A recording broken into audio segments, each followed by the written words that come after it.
Hello guys, welcome to the next video tutorial on Java programming for beginners. In the last video we have seen what does the static keyword do in a Java class. Now in this video I'm going to give one more example so this uh, meaning of static will be more clear to you. So for example, I have a class called student, and in this class I have two member variables. One is the name of the student, which is a string, and one is the age of the student, which is an integer. And I have made the getter and setter functions of this class variables. Okay, so if you don't know how to make these getter and setter function, they can be made automatically.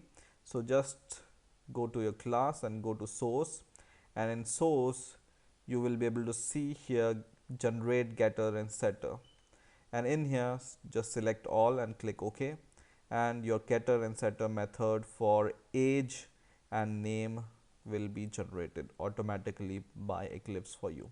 Okay, so now what I want to do is I will declare a static member variable which will be int, and this variable name I will say is the number of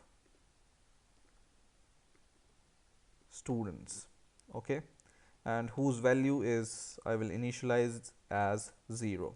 Okay, and I want to keep the record of number of students, and I will make it as, or I will declare this as static so that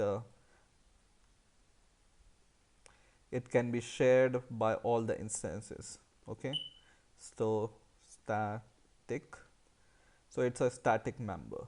Okay, and now I'm going to define a constructor which is same as the name of your class, student, and here whenever this constructor is called, I want to increase the value of number of student by 1. So whenever somebody makes or initialize a student class, I want to increase the value by 1 so that we can keep the track of number of students, right?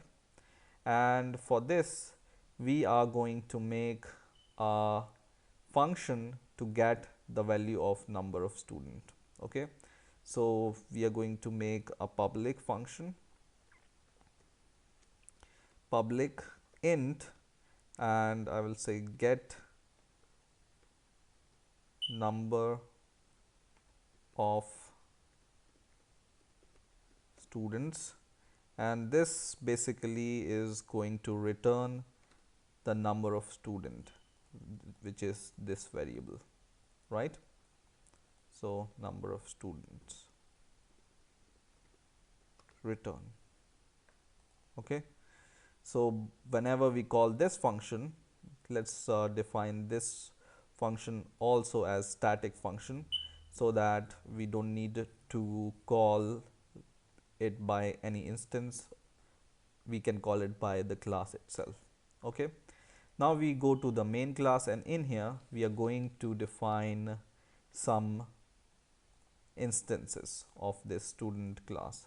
Student, for example, Mark is equal to new student, and once again student Tom is equal to new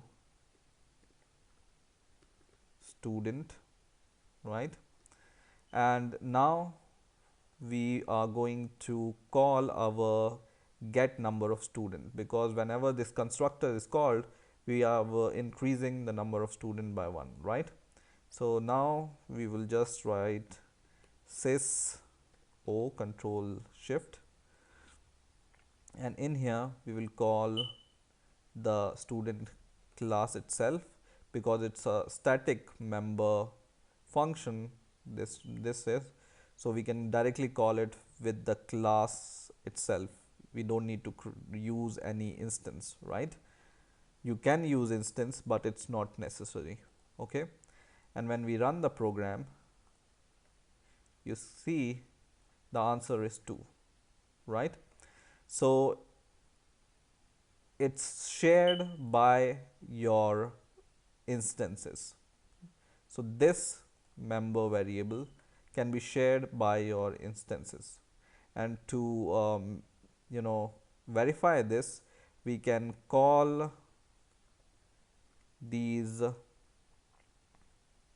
this member function using instances also. Okay, so for example, when we add mark instance and when we call this get number of student by Tom instance, then what is the value of the number of students, right?